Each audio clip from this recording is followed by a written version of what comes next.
Hey Mia, thank you so much for joining me today. I'm really excited to have you on the podcast. You have truly been an inspiration for me. I know Oh, you've been through so much yourself, which I value as the most profound experience, the one we have in real life.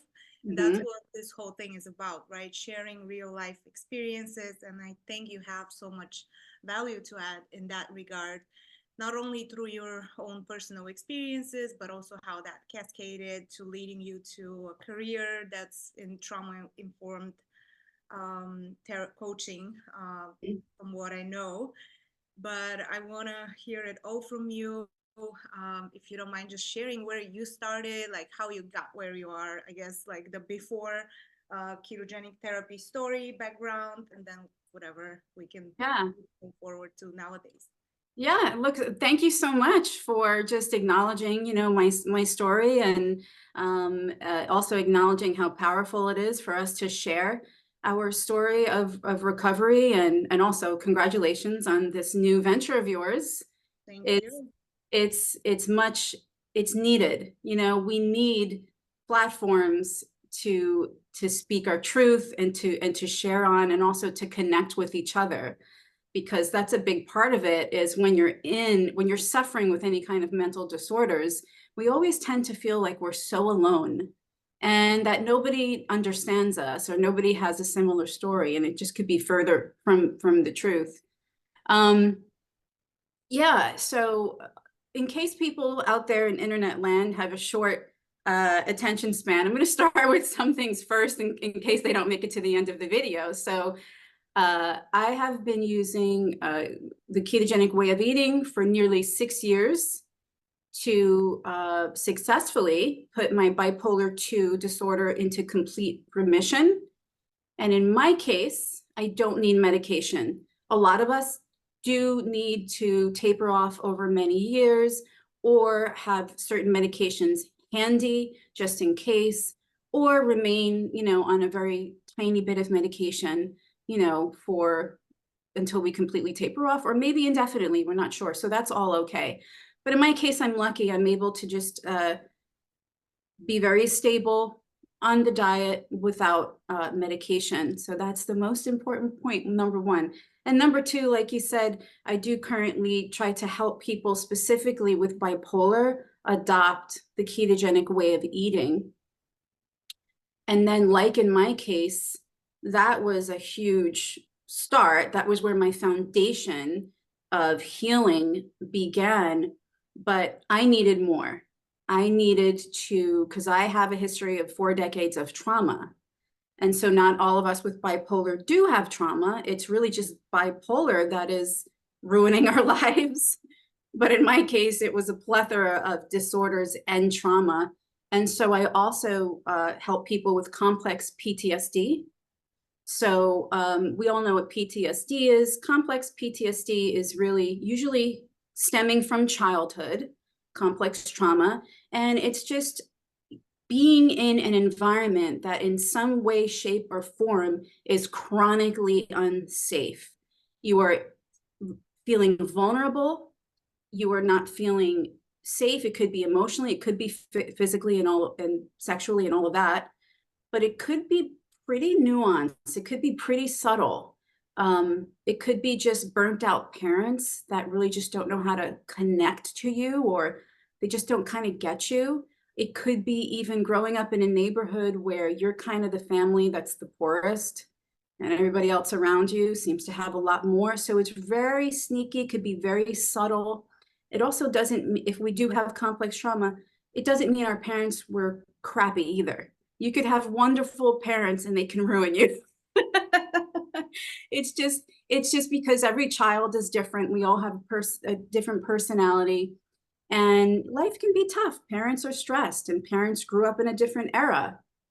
So when we're children and we're feeling unsafe or unseen and unheard for a very, very long time, chronically, we develop different defense mechanisms or coping skills that once you're in adulthood become very dysfunctional and work against your relationships and cause you to constantly be stressed or depressed, not being able to hold on or cultivate relationships, maybe not even able to hold a job, being very triggered all of the time, you know, overreacting and such. And so I needed the ketogenic therapy to stop that bipolar from just doing whatever it wants to do. You have no control. But then I needed to go within and really start sorting out the mess, the complexities of my personality, you know, the damage that was done by other people and places and things and situations, and also recognize all of my coping skills that were no longer needed. And like I said, really created, caused a lot of damage to not only me and other people, but I raised children in that condition. I raised 4 kids on my own in that storm. And so the aftermath with them is the most challenging part of my journey, for sure, because I can feel better, right? I can do keto and feel good, but I have to look at the aftermath of being bipolar and borderline and having body dysmorphia. And I have a whole bunch of other things that have been written in the past. So I have to deal with that aftermath, and that's my biggest challenge. And that's why the complex trauma background helps me and is much needed in a lot of cases. Not all, you know, but a lot of us have a lot more than bipolar, you know? So that's the gist of my story. But to get into more details, I guess, if you would like, it's always tough. It's like I have 40 years of story. Where do you even begin? You know? I just think it's so relevant oftentimes for people to, like you're mentioning, that there was a whole list of diagnoses that you had, and I think Yeah, it's very helpful for people to also relate to those, because we oftentimes have them all. And for me personally, from what I'm hearing so far, I can nowadays put the dots together and it makes so much sense. But I also want to highlight the aspect of the diet, that it's a great intervention, but what happens next? Is it all? Is it like you just do the diet and you're yeah, life? So as you share, that's not the case for everyone. And those of right. us that may need to address trauma now, they can respond and do that work a lot more Exactly. better with Yeah. time. But I guess it's really helpful for people to hear that what were some of those diagnoses. And you also mentioned that there were some dysfunctional behaviors, which we all have one way or another, whether that's eating or drugs Yeah. or alcohol or whatever other form is there. And just look at the before and after the diet intervention. Yeah. So to be exact, and it is important for me to share all of the diagnoses, because it's common that we have multiple diagnoses. So, and I have several serious ones. So it's the bipolar 2, borderline personality disorder, body dysmorphic disorder. Then there's like contamination OCD, ADHD, but it's there. Learning disability in the form of reading comprehension, terrible. I've been diagnosed with generalized anxiety disorder and major depression. I also have an auditory processing disorder. And I know I'm forgetting something else: OCD, ADD, ADHD, OCD. But you get the picture. There's a lot there. And some of them present like there's a lot of overlap. So that makes it even more complicated for a clinician. Yeah. And also the way that they're trained, you know, they don't consider really complex trauma. At least they didn't when I was going through the system. So that made things way more difficult. So how all of these disorders presented for me, let me start with bipolar.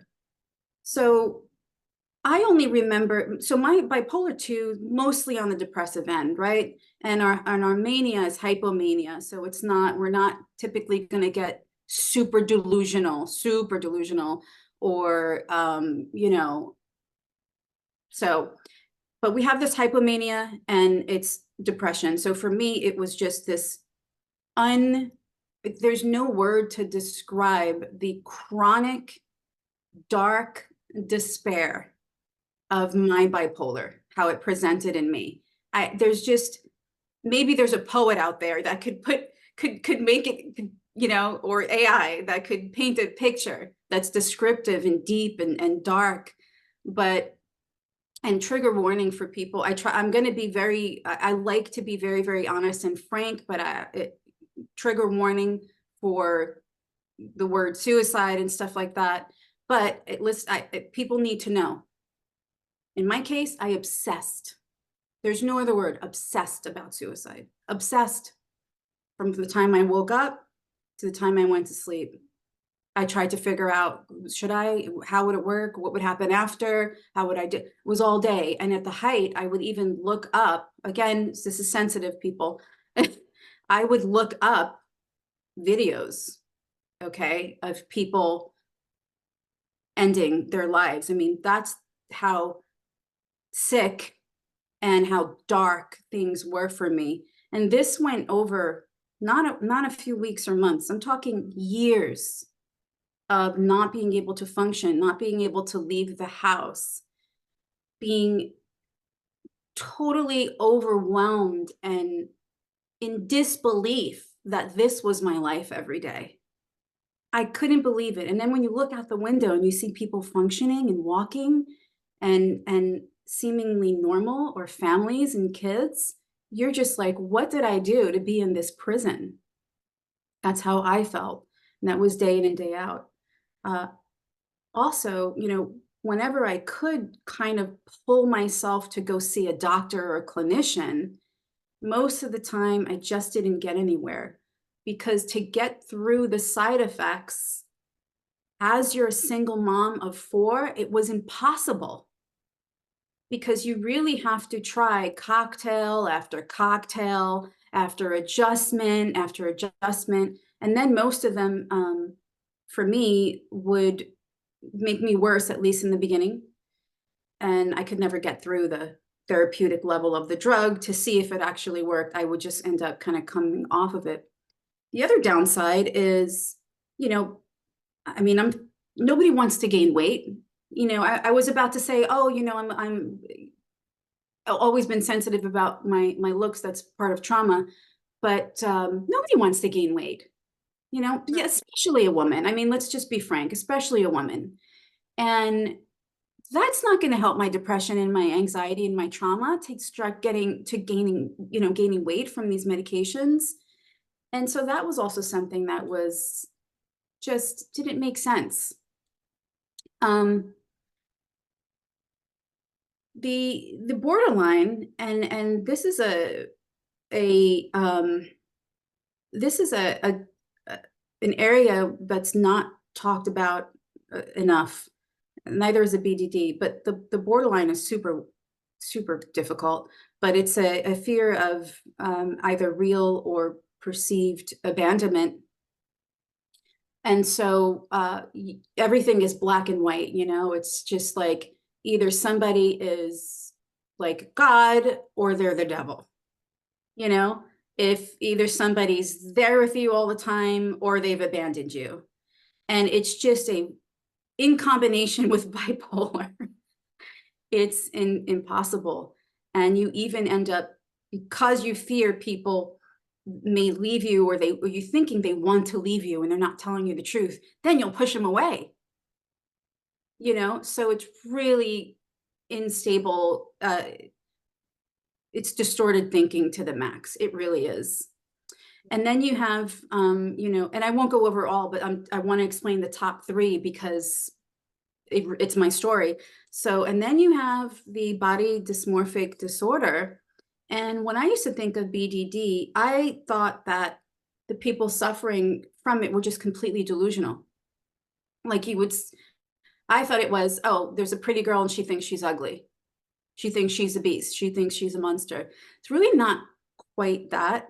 It could be, but that's also nuanced. And what I mean by that is some of the flaws or deformities or things, they are real, but the person is obsessed. It's constant awareness of every single thing, every single flaw in the body at the same time.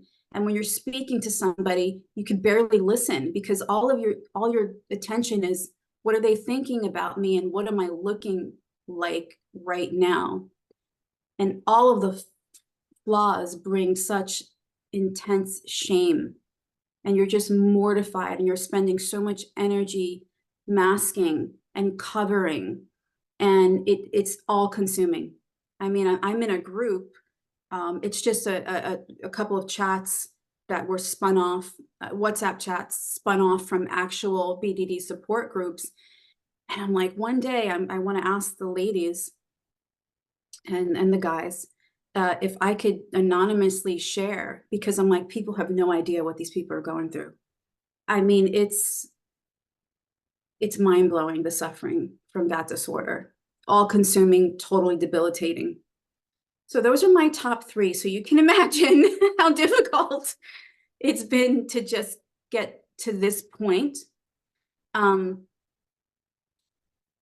therapy helped. Like obviously all of us have our own issues, and from what you're describing, just the intensity and the pain that I can only imagine, and all of us will picture that in their own way, but that seems like a pretty it's almost hard to imagine, like, how does it even get worse? Yeah. Which is Was that just yeah, it I almost didn't survive. I yeah. absolutely almost did not survive this. I do want to say, so ketogenic therapy absolutely took the bipolar and it was like controlled it and resolved it. The borderline, it was some of keto helped, but then I had to go do the work. Then and the complex trauma program addressed a lot of the borderline, a lot. And once I just became even more aware of all of the traits and all of the black and white thinking and all of the gray area that I didn't see in the world and in myself and in other people, that dissolved pretty quickly. I don't have much of that. Do I get some of the borderline little triggers here and there? I do, but I see them right away and I resolve them right away. And that's huge because a lot of clinicians and therapists, they don't like borderlines. I worked in social work, and I remember hearing the terrible things people would say about borderlines. They're hopeless. They're never going to change. Nothing you could do. So, and the same thing with bipolar, honestly, right? There's really nothing you could do. You have to stay on medication. Sure, you can have therapy and go to groups to be more aware of maybe how you can handle your triggers and there's a thread of hope if you can find those groups, because they were hard to find. But all in all, it's like, no, this is it. There's nothing you can do. So the bipolar and the borderline, for thanks to keto, is pretty much gone. Wow. And that is, I just want to pause here because that itself is just the ultimate win that doesn't get better now. As far as I can imagine, that you've tried everything from the intensity that you're describing. It sounds like reasonable that you've tried to resolve it before and it didn't work. So how was it different with keto? Like, how did that look like? How did you hear about it? How did you start implementing it? So many people feel like it's a hard diet, and it's like, is it even nutrition that helps? Like, what was it feeling like for you, and what that process looked like? Yeah, I'll totally get into that. Just one more thing on those top 3 of mine. And so for the BDD, what helped the body dysmorphia, I think keto helped a little bit. I definitely still have it. It's a big diagnosis, difficult to deal with. But what helped the BDD was going through the complex trauma programming and gaining self-worth in other areas outside of my looks. And even if the things that I see, deformities, are real, I still have self-love and respect. And so again, you have the keto foundation, but then I had to do the work on top of it. So keto has helped all three, but those big top two, miraculous remission. So I don't know exactly. So again, my 6-year anniversary is coming up. And I wish I, in the beginning, took more, I wish I journaled. I wish I journaled in the beginning, and I didn't. I guess I never thought I would be telling my story, and I probably didn't think it was going to work the way that it did. But I've always been into nutrition, holistic health from a very young age. And that's actually another side story if we ever get to it. But, and I loved going to the gym on and off, and I thought about being a personal trainer and a nutritionist and all of that. So I was always kind of looking on the internet for things that might help me. And I also knew that my diet had a lot to do with why I was not doing well, because it was not only those top three that I spoke about, but I had tinnitus, chronic pain. I became overweight. Wasn't overweight my whole life, but I became overweight. I had all of these autoimmune things on top of those diagnoses. So I had physical pain on top of the inner turmoil. I could not walk without pain. I would have these spontaneous labral tears. If anybody knows what a labrum is, when those things tear, the pain is ridiculous. And I only had partial tears. And they would happen spontaneously in my shoulders and my hips. And so sleeping even became painful, walking and just shooting pains. And I also had a history of abnormal pap smears, very long history of that. So I had physical health issues in addition. I knew, because I had a good general knowledge of the body and nutrition, I knew that eating all of that sugar, I was a sugar addict. I was a binge eater.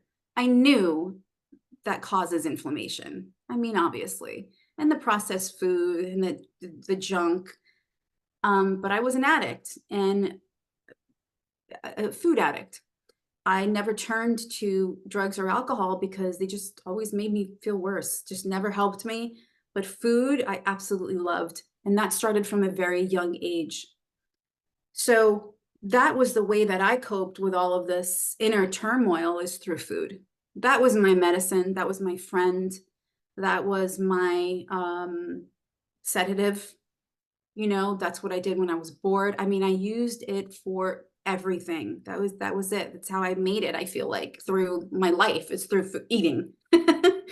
So thinking about giving sugar up, I said, I can't imagine giving up sugar. I'm like, how? I'm like, how is that possible? But I was at the point where things were so bad in my life that I did start making plans to end my life, very detailed.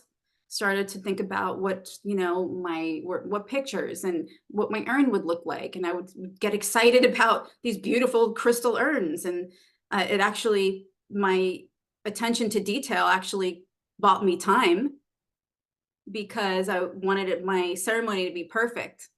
So it actually bought me time, my OCD, because I was like, oh, I have to save money for the $2,000 crystal blown purple and blue, urn. And I started to get like excited about the whole thing. And ironically, but while I was making all of those plans, I also heard this voice all the time told me, you keep saying you've tried everything and you have the right to end your life. It was like a mocking voice, but it wasn't shaming me, but it was right. You keep saying you've tried everything. You haven't tried everything. Look at the way you eat. Look at the way you've eaten for your entire life. You have been poisoning yourself your entire life. We know we're a food addict. We get it, and we know why. You have not turned this stone over with your nutrition. I did make certain changes over time. Like I realized going grain-free, I never even heard of keto. This was just an intuition. Going grain-free did help me a little bit. I realized like when I had pasta, I was in for 3 days of depression, hardcore. Rice wasn't as bad, but I just got rid of the grains. And I remember feeling just a little bit better. Let's see, where was I? Grain-free. So this intuition, I couldn't ignore it anymore. And I'm like, all right, yeah, it's right. I haven't tried everything. Maybe I don't quite have the right. And again, this is the thoughts coming from a sick version of me. I don't want people to try to, think that what's coming out of my mouth right now is me today. This is me when I was very sick and the rational or lack of rationality that was happening. But anyway, I said, okay, yeah, all right, inner voice, you're right. Okay, so I'm going to try to overhaul my health completely. And if that doesn't work, then I have the right to end it all. Somehow on the internet, I found out about the ketogenic way of eating. Read here and there. Now, there was no Chris Palmer at the time, or at least I didn't know of him, right? There was no Georgia Eid and all of these other people, and Shabani Sethi, and I didn't know about any of this. I don't know if it existed, honestly. But there was somewhere on Google that it could help mental health, definitely could help inflammation and obesity, maybe even food addiction. So I just knew, I intuitively knew that that was what I needed to do. I slowly crept in that direction because it did seem like a mountain I was not going to be able to climb and conquer. So just little by little, I made changes. I did it very, very gradually until one day, the only thing I was having that wasn't keto was a little sweet potato every day. So I was like, wow, I'm kind of there. Like I'm kind of there. Oh, and I had a little regular chocolate and the sweet potatoes. I'm kind of there. Then I went all in, and was it a struggle? Of course. I'm a sugar addict. I'm a food addict. So of course it was a struggle in the beginning. I never gave up. Was I doubtful sometimes? Totally. But I fell off of it for a while. Like once a week, I would just go crazy. I would go get Chick-fil-A once a week because I couldn't take it anymore. But as you're spending more and more time in ketosis, as you're getting a little bit more fat adapted, then your hormones start to actually regulate. Then you become less hungry and your cravings go down. Then you start cheating less. Now you're in ketosis even more. So it's like this very slow momentum. You just have to keep coming back to it. And before you know it, you're like, whoa, I went 2 weeks and I'm not ravenous for something sweet or sugary. And geez, the pain is going away. That was the most amazing thing, is how quickly my chronic pain disappeared. I actually had a moment or a while where I couldn't feel any pain anywhere, and I couldn't believe it because I was debilitated from pain. I would check. I was in disbelief. I was just like, wow. I'm like, I really feel zero pain, zero. And then my anxiety, and I wish I knew the exact timeline. I wish I did, but I just know it wasn't long. It wasn't 3 months. I don't even think it was 2 months. So within a 2-month time period, maybe even 6, 7 weeks, my pain disappeared. My anxiety for a while went to zero. It's not zero today. That's another part of the story, but I did experience better than Xanax. It was better than Xanax because I was wide awake and my brain was functioning, but I was so chill. I had the same problems, right, that I did before I started keto, but I had this calm, confident strength that I could just little by little deal with whatever issues I had at hand and not have to be at a 10, freaking out, not sleeping, waking up, shaking, panicking in this constant fear mode. I was like, this is how healthy people feel? Are you kidding me? And it was like a relief, but I was pissed. I was I was pissed because I was like, what do people have to complain about? I'm like, if I felt like this my whole life, I would rule the world by now. I'm like, this is so easy. Pain-free and not having anxiety. So, and then there was also a little bit of anger that, wow, I lost 4 decades, 4 decades because I was eating sugar and pasta, Cheetos. Really? You mean I caused trauma on my 4 children just because my diet, was messed up? I was pissed in that sense too. Why doesn't our healthcare system push nutrition? Why do our doctors get 2, 3 hours of nutrition education in med school, if that?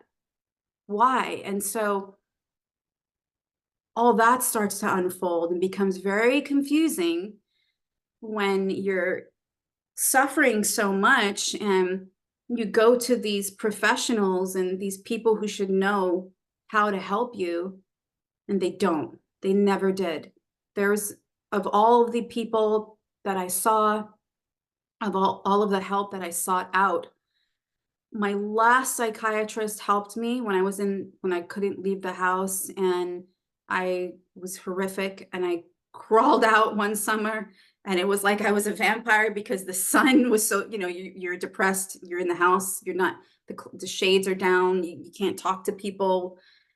And I could barely deal with the sun and the people and the sounds. But I knew I needed to do something. She at least got me to a point where I could go to see her. I could go out once in a while and I wasn't obsessed with suicide. That's one out of dozens. Okay. So, and medication does have a part, does have a role. I'm not anti-medication, but there's way better options. And it's just not sustainable over time because, as Chris Palmer has taught us, it actually harms the mitochondria over time, and then medication adjustment, and then you become treatment resistant, and then you're just never going to get out of it. Right. So, but where was I before that? Yeah, and so the realization of how the system is such an abysmal, incompetent failure was a whole other thing I had to deal with. I'm like, that going through the system was a trauma in and of itself because you're talked down to. And if you're not talked down to, you could tell by the body language. They don't even look at you, some of them. They don't even look at you. They won't look you in the eye. And when I was a social worker for several years, I helped people reintegrate after long-term hospitalization. We're talking a decade or more. And I would try to teach them life skills and do medication monitoring. And I had to bring them to their psych appointments. And that was a huge, huge wake-up call because these were the most debilitated people in society. These are people that could barely wash, and they also have, HIV. They might be felons. They're ex-prostitutes. They're hardcore drug addicts, and they're schizophrenic. And they're bipolar affective. I would bring them to their appointments or to the hospital or visit them in the hospital sometimes. The treatment was just disgusting. I would have my eyes glued on the psychiatrist sometimes to see, is he gonna look up at us once? Is he going to acknowledge? I'm actually a little emotional because I felt so terrible for the treatment and how they didn't see these sick people. And I guess that would include me because I had bipolar while I was helping these other people. That was just a brief period, 3 years that I was able to kind of work. But treating them like they're just not human beings was so hard to witness. And I've even seen them, being screamed at by the attendants, nurses, and it was just gross. It was just gross.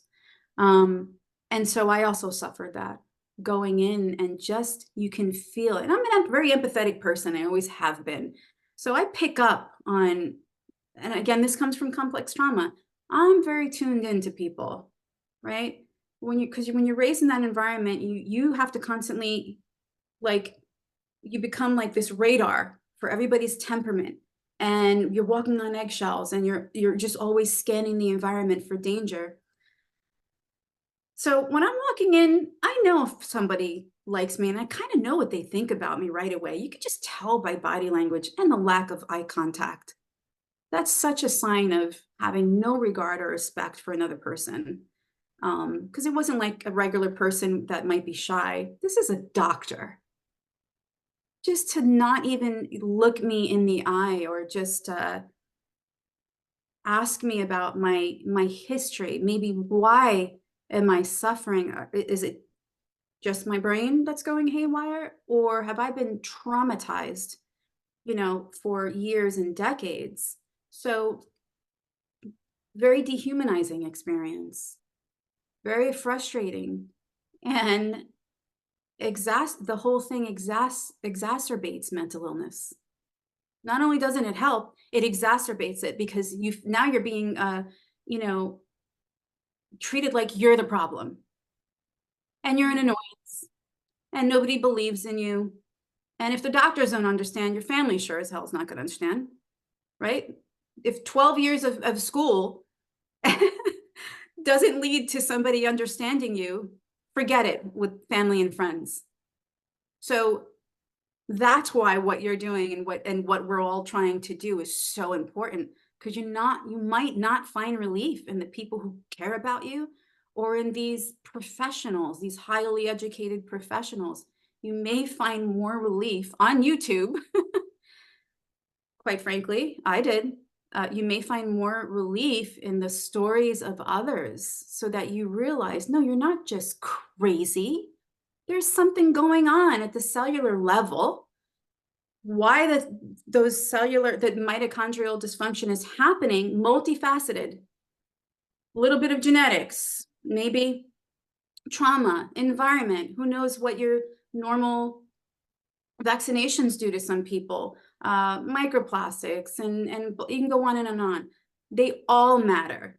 They all matter. I'm never going to know exactly, why, my life unfolded the way it did. But diet, trauma, and genetics, because it did run on my mom's side of the family, right? The bipolar, at the time they would say manic depression, or what did they used to call it? What was that old term? Oh, that's so funny. It just slipped my mind. But it wasn't called bipolar disorder. It was something else. So it did run. So I have a perfect storm, basically, is what I'm saying. Sounds like it. Yeah. I had the genetic predisposition. Then I had the environment to switch on all of those genes for anxiety and for depression and all of that, and learning disorders, honestly. I believe that my learning disorders were kind of trauma-based, especially after learning more about how the brain works through the complex trauma program. If you're constantly in a survival mode, a fight, flight, freeze, fawn mode, that is not the part of your brain that needs to be active to learn. It actually shuts off the learning brain, right? It shuts off the cortex. You're all in the limbic constantly. And one day when I get my brain, scanned and mapped, I would not be surprised if I have that typical kind of larger emotional center, and, the overactive parts that are indicative of like trauma and all of that. But I feel like if I had not been, and I was adopted, by the way, and not been adopted into this chaotic, volatile environment, and I had very, very attentive, well-educated parents, I don't know if I would have had those learning disorders, quite frankly, because I was a sad and anxious child, not for no reason. you know, but you're treated like it's you, like there was something born, you know, something wrong with you from birth. Mhm. No, that's not the case. If a kid is suffering that badly, it's the environment. Uh, Yeah, that's it. I always think about this analogy. If a flower doesn't thrive, do you blame the flower or do you blame yeah, the environment? It's the same with us. absolutely. And I lose that thought. Maybe I did. Um, so yeah, in my case, it was definitely a perfect storm. Um, so if I guess if I well, any other specific questions you'd like me to go into? No, I just love that you're just pouring, whatever comes to mind, and it doesn't have to be, just whatever is relevant, really. But I think you really was great at describing, all the different. And I think our point here is just to really draw people's attention to the fact that there is so much beyond, beyond everything, and it's and our sick care or medical current care is just simply not adequate. And the good news is that there is so much that's in our hand, which is what you mentioned, the last thing that was on your list to try, but you internally knew that is something worth trying. Yeah, And that was the diet change. And that kind of sounded like set the foundation to now start working on the trauma, revisiting other things.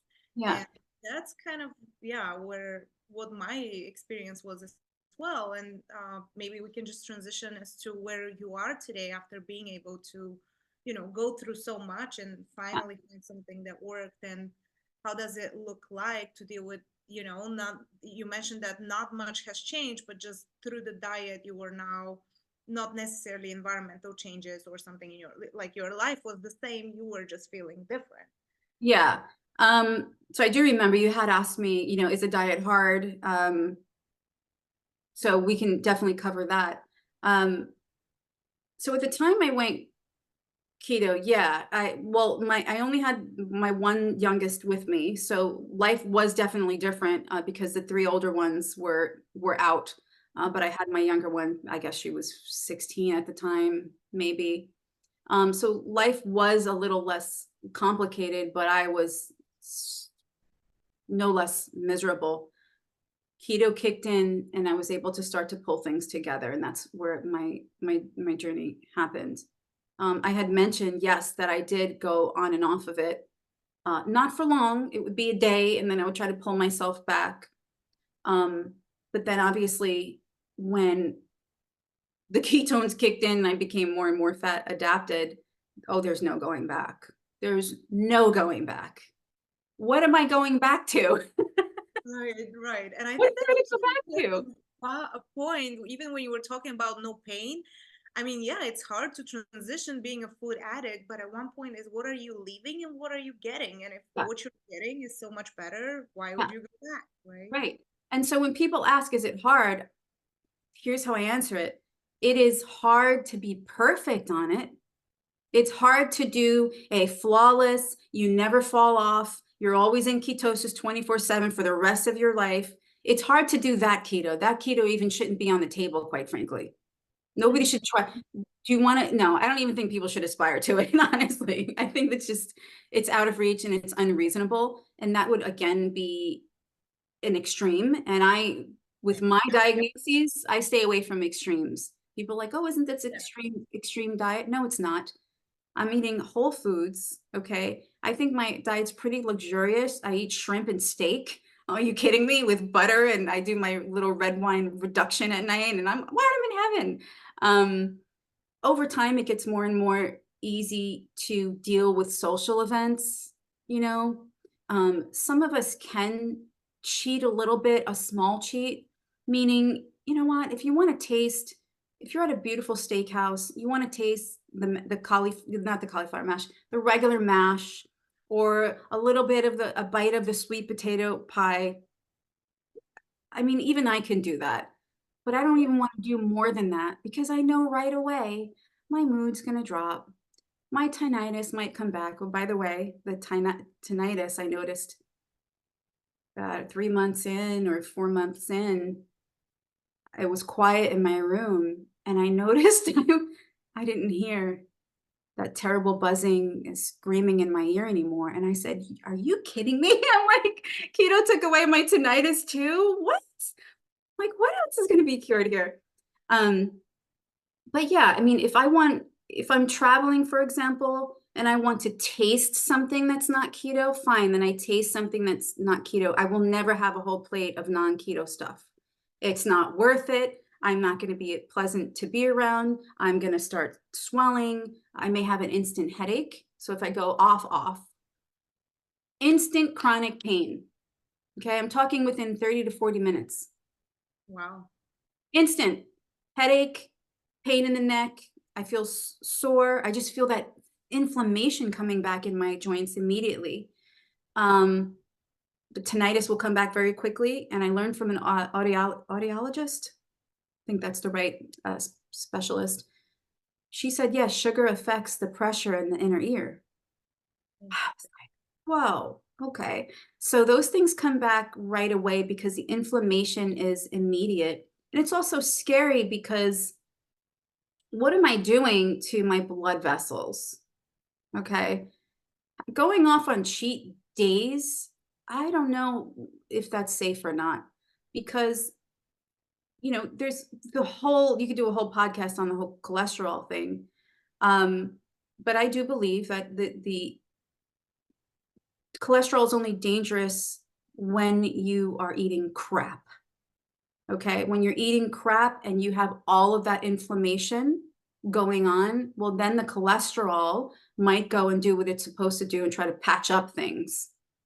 You know, my inflammation is very low. I get that inflammatory panels coming up in May. I do it once a year. My inflammation is very low. It's only dropped on keto. Cholesterol's been a little up and down depending on the ratios of fat I'm using for cooking and stuff. But my triglycerides are lower than ever. My calcium score, and I know people out there on the internet, it doesn't measure soft plaques, but my calcium score is 0 and no soft plaques. And I've always had high cholesterol, by the way, since I was about 10. So I think hard plaques probably would have shown up by now if I was going to, you know, have them. So yeah, I can sample some things, but falling off coming into year 6, it really doesn't happen. And if I am having a hard time emotionally, if, you know, life is just like so stressful chronically, and, you know, I'm out of contact with friends, and my other needs are not getting met, and I do slip with my food addiction, I slip on keto foods. Because on a daily basis, I don't have keto snacks because they kick me out of ketosis. They lower my ketones because the labels are not there. The guidelines allow the companies to kind of cheat on how they report carbs, and also some ingredients. Like the one thing I will never touch is maltodextrin. People need to read labels on keto. It's not just reading the carbs. You need to read the ingredients, learn how to do that. Maltodextrin raises blood sugar more than table sugar. Right. So that's one thing I will never touch. So if I cheat, if I'm feeling like I just need a little sweet, I need something different, yeah, I'll have keto packaged foods. That's actually how I fall off keto is buying the foods with keto on it. Yeah, yeah. They're very easy to overeat. And also what I see oftentimes is they put keto on something that is supposedly low carb, but it's not following the ketogenic therapy ratios that you kind of talked about, right?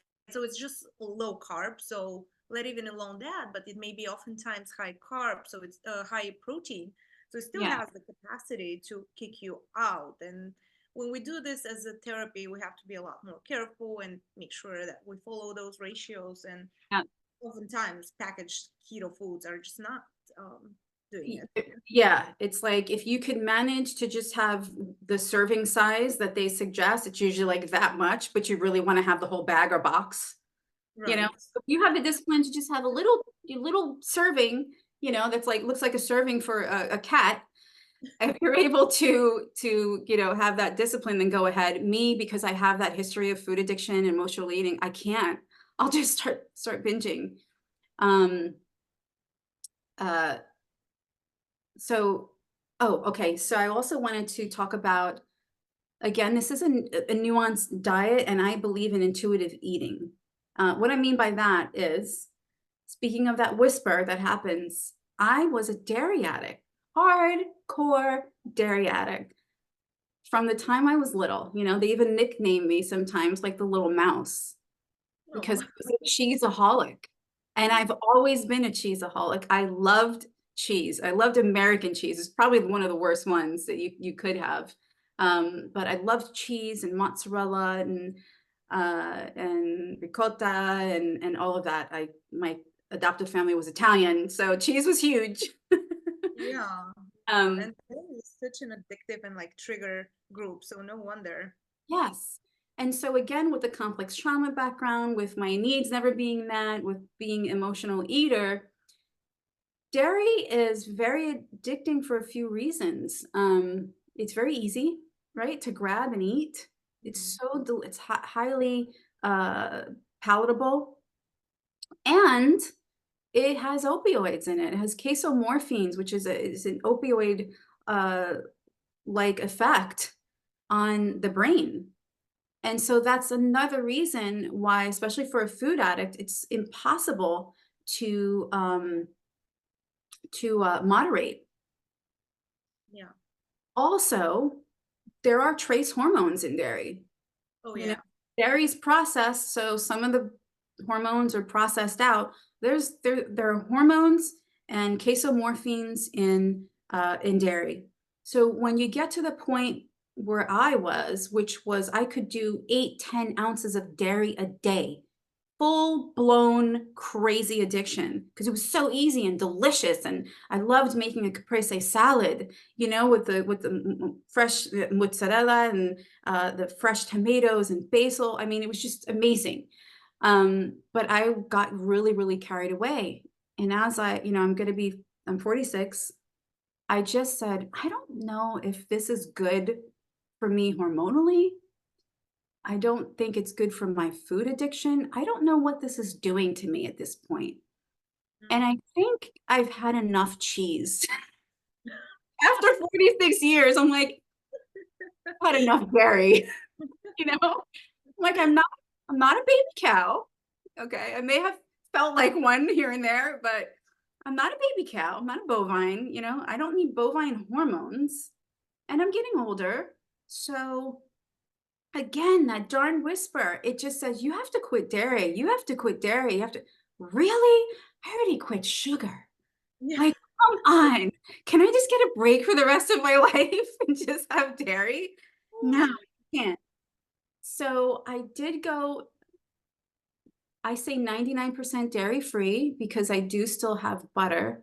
But initially I went dairy free completely. And that wasn't too long ago, 5 months maybe. Okay. And it was hell. Was Yeah. hell, just like quitting sugar. It was, and cigarettes. I quit when I was a teenager, but that is the level of addiction. And Hmm. when I realized on day 1 and 2 and 3 what my body was going through, I knew I made the right decision. Why am I detoxing from dairy like I'm coming off of heroin? Right. Wow. Something's wrong here. I'm literally detoxing. I was moody, miserable. I had no saliva for Mhm. days. Like my body was like, oh, we're not going to have dairy. Well, then you're not eating. Oh gosh, such a powerful sabotage. Oh my gosh. Yeah, my body was pissed. It was just detoxing and the moods and the sadness. I Mm. was sad and miserable. I was like kind of crying. And then it got to the point where I was so miserable, I started laughing. And I said, wow, who knew I needed to go to a methadone clinic to get off dairy because I'm seriously detoxing from the opioids. It has to be. Gosh. Wow. So unbelievable. But yeah, I for the first week or two, I had to eat my food with water. Like I had no saliva. I could barely swallow. Wow. Um, and then I knew, and again, the hormones, um, how what's going on there? No idea. No idea what was going on all of those years. So I did go back to again having butter, and I can have a slice of cheese on a hamburger sometimes if I want to go have takeout.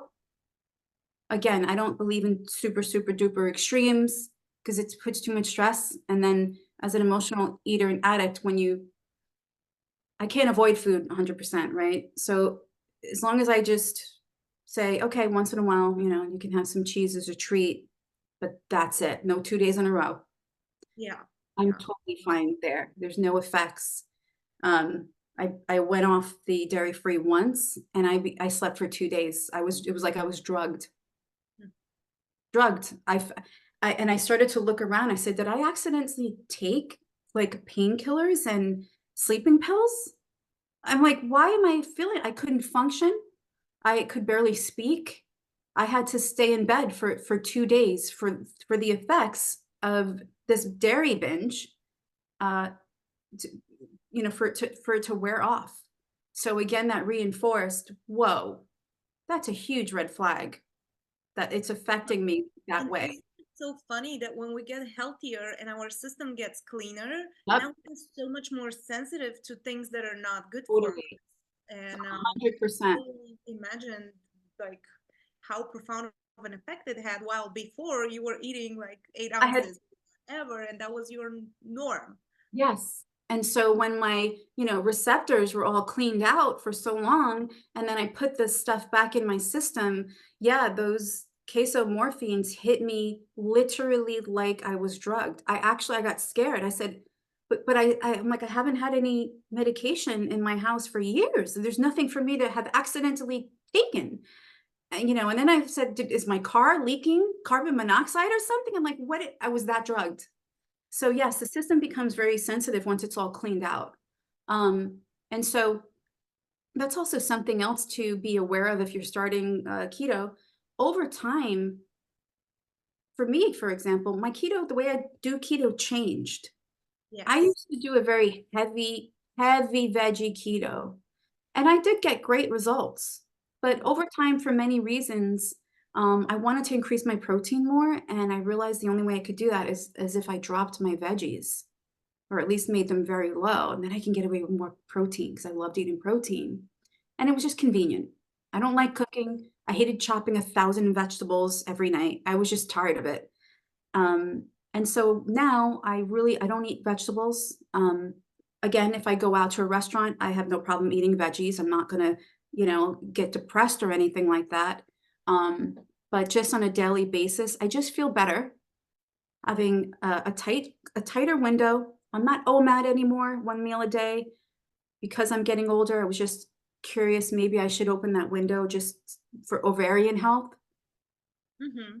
So my window is like, 6 to 8 hours. Sometimes it's smaller, but I don't do the OMAD where I was just eating in 2 to 4 hours. And I did that for years. And I did great. It's convenient. Yeah. Yeah. But now what I do is I do have a large tea, organic tea. I do use coconut cream in it. And honestly, I could be good until like 5 o'clock. But I usually maybe will start eating at 3, no earlier than 3. Mm-hmm. Very beef heavy. I learned over time, fish, chicken, and all that does not cut it for me. Will I be in ketosis? Yes. Will my brain be optimized? No, it just isn't. Dr. E, she's lamb heavy. She's like, yeah, I just don't do well with beef. She shared during the course when I studied with her. She's lamb. Lamb, super nutritious, just like beef. But Yeah. the other things, just not as nutritious as beef and lamb. So I'm very beef heavy. It keeps me in the best cognitive shape. It keeps it keeps my body energy stable. The more beef I have, the better I feel. So one day I'll get to carnivore at least. Sometimes I'd like to be full carnivore, but I still like a little bit of chocolate. I still like my what else do I have that's not, it's basically my sweets. I still have like a little bit of keto sweets here and there. So yeah, one day I'll just get to at least maybe twice a month, excuse me, 2 weeks a month, maybe I do carnivore, and then I go a little easy to ketovore, but I just haven't gotten there yet. I'm like, I've cut a lot, sugar, dairy, haven't gotten to, to the point where I'm able to just cut even more, but I But would like I to. love that. I love that because you mentioned a couple of times you're running away from perfectionism. I just love Yeah. your journey of exploration, testing things out based on how they make you feel and responding to what feels good, Right. and not having this like straightforward mentality. I think we as human beings, obviously so many factors are in play, and it's unrealistic to expect that one thing is going to be it and that's how it will continue. And that's what Thing. we see, that Yeah. people change over time, different circumstances, different life stages, whatever that may be. And to me, this is like such a healthy relationship to the diet, noticing that this is working, so maybe later on when you're more ready and prepared, Yeah. you're going to do more of it. Such a, like, I don't know, peaceful approach, and healthy, really sustainable too. Yeah, and I've worked hard at that. That's not, and I think it's something you do have to work hard at, because the way that society is right now, especially with social media, everything is unrealistic. The Yeah. expectations are so unrealistic, and we're so, hard on ourselves. So part of recovery from complex trauma and all of these disorders, and also babying the mitochondria. If you are stressed and if you are shaming yourself for not being perfect, or judging yourself, that judging, the shaming, and all of that, it's not healthy for my recovering mitochondria. My mitochondria have been through hell, and they're fighting like hell for me to do the best they can to repair themselves, make new mitochondria, keep me healthy. So I have to, yeah, you might be plugging in and okay, I have 29. Because, yeah. Yeah, go ahead. No, but I'm listening. Okay, so that's part of recovery from, negative thinking, negative self-talk, and also recovering from stress is not judging yourself. Here you are. Would you like to be over there? Would you like to aim to be over there? Is it a goal? Okay. Is it, are you able to do it today? Not so sure. Fine. You're doing the best you can. I'm doing the best I can. Do I do a perfect keto all the time as a keto coach and someone who's doing it 6 years? No, I don't. I'm not perfect all the time, but I always come back to the basics. And I am just happy that I don't have to deal with bipolar. And I'm finally able to pursue goals that I had never been able to because of all of these disorders. So I'm grateful for my mitochondria working better. Is my brain like someone else who has never dealt with any of these disorders? It's not. Right. It's not. But I try to focus on viewing it as a gift. I can't do everything everyone else does. Like the reading thing is huge for me, and it is an obstacle, but what can I do? I'm so good at seeing people. I'm so good at relating to people. I'm so good with making people not feel judged. And there is a lack of that, in the world. And sometimes that's all people need to feel 50% relief. Just somebody who's not judging them, someone who's been there, done that, has the t-shirt, the pin, and the hat, and is here to offer them some possible ways to improve life realistically and slowly and patiently, and just give them hope. So that's what I focus on, is what I can do. I didn't go to school to learn that. I didn't need to. I went to the School of Hard Knocks. I did the work myself. And I have amazing intuition. I've had somebody said that to me the other day, like, you are one of the most intuitive people. He's like, I don't know how you read me like that. And it's across the internet. I wasn't even speaking to this person on Zoom. I just pick up things. So I focus on my gifts. I focus on the uniqueness of me. And I'm turning this nightmare, 40 years, I'm turning into a blessing for other people. So that's it. I don't harp on, oh, I can't really, I'm a terrible reader and I couldn't finish my education. And all right, it's over. It's like, that's it. I have other things that other people with all the education in the world don't have. Yeah, So yeah. I just love that, Mia. I mean, I think that's such a amazing approach, and it's so hard to get there, but once you are there, you just that's how it to me feels like you live in gratitude. You focus on what you can control over what you yeah, can, which is just truly how life is meant to be lived. We're not yeah, equal. We're gonna have strengths and weaknesses, and just today's society is teaching us to that we have to be certain way and that we have to be different than what we are. But I think you really got it, and And the other piece to being able to be like this is huge. Okay. I don't seek from others. I don't need them to understand me. I don't need them to approve of me. I really don't care about those who can't get it and who don't appreciate what I've gone through and what I've accomplished, because there are plenty of people out there. Anybody watching this video, don't look at me and say, oh, she's got it all together. Everybody gets her and accepts her now. No, that's not. I don't speak to family. Okay. All the work I've done, I don't speak to them. They're not healthy. They don't get it. I don't like the way they speak to me. They don't know boundaries.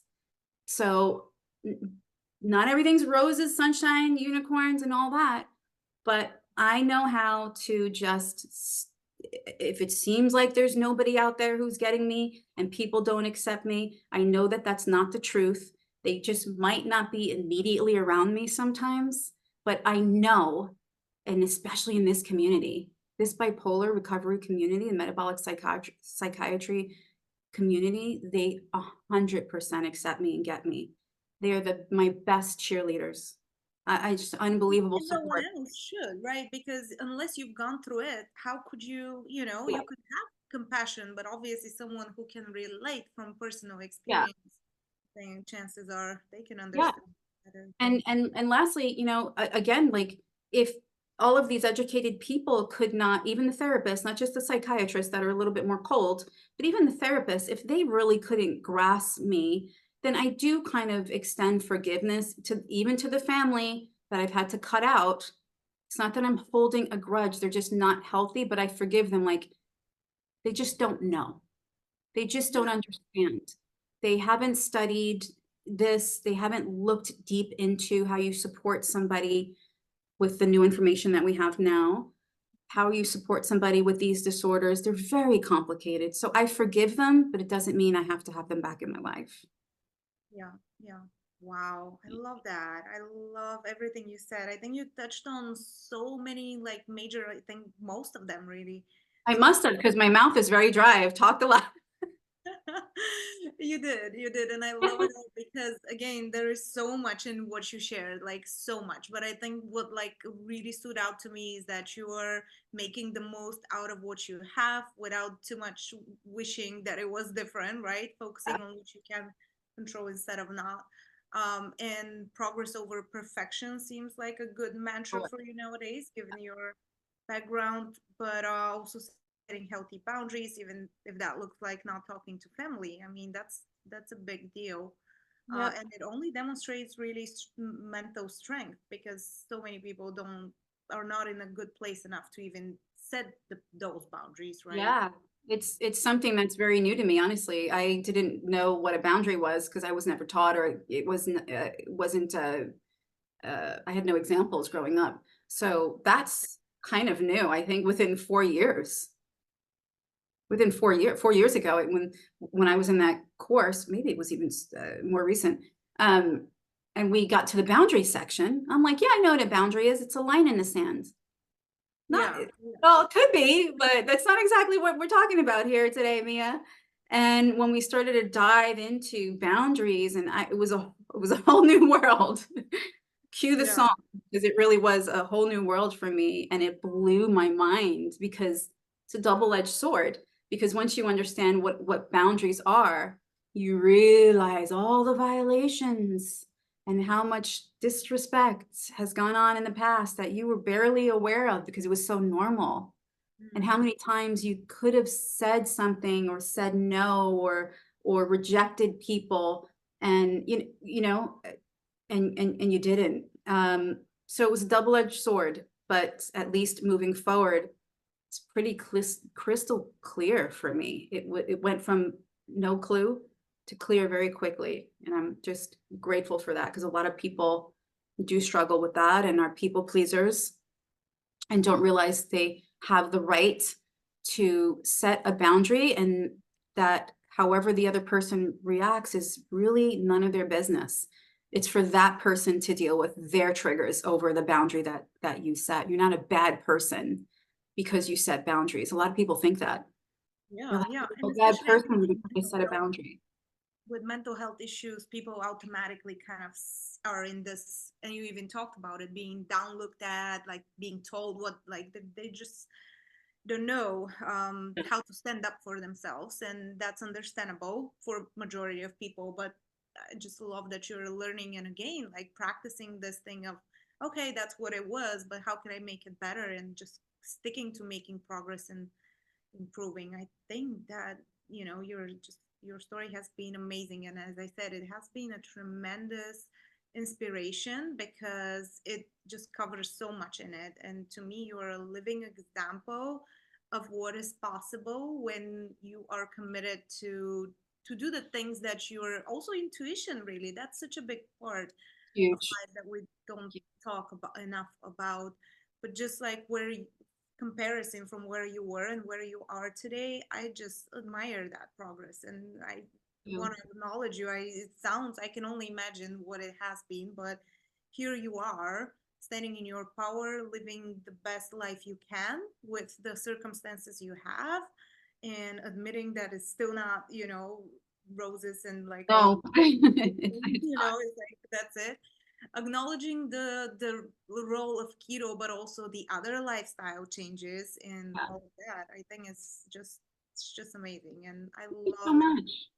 that you shared openly, and which pour your heart into this, journey yourself, and that most of all that you now are helping others. I think that's, you said it, the world needs more people who can be that example, just even through personal story. It's a lot of time a lot more impactful and inspiring, I think. And we, until at least the medicine catch up with the Yeah. research and the info we need, people like you are just enough, I think, to for those that are ready to implement, the harder lifestyle changes that may be so much more helpful, right? With the epigenetic and learning Yes. diet, exercise, stress There's, management, yes. perspective, all of it, all of it. There's so many layers. There's no, you said it best before, there's no one way. There's Yeah, no yeah, way to do keto, and there's no one way to recover. I've right. looked into so many different things. Spirituality is a part of it, and the mindfulness and meditation and getting out in the sun and grounding, and now the hydrogen water that I drink that I swear by, and my lion's mane extract that I swear by, and figuring out that I need to be high potassium, just is just how my body is. So many, many, many different layers, so many different layers, and they continue. There's, like I found this man on YouTube, and he's a spiritual guy, and he's just given so much value in a matter of a few weeks to my life and expanding my growth. And one day it'll be somebody else, and it just keeps coming because everybody has different knowledge, different perspective, different energy, and they just all continue to help you heal and grow. Not only healing, but growing. So I'm just always open to new ways and new things to constantly, you know, facilitate my growth and my unfolding in this world. So, but without a doubt, I mean, if I had to choose one tool, obviously it's keto.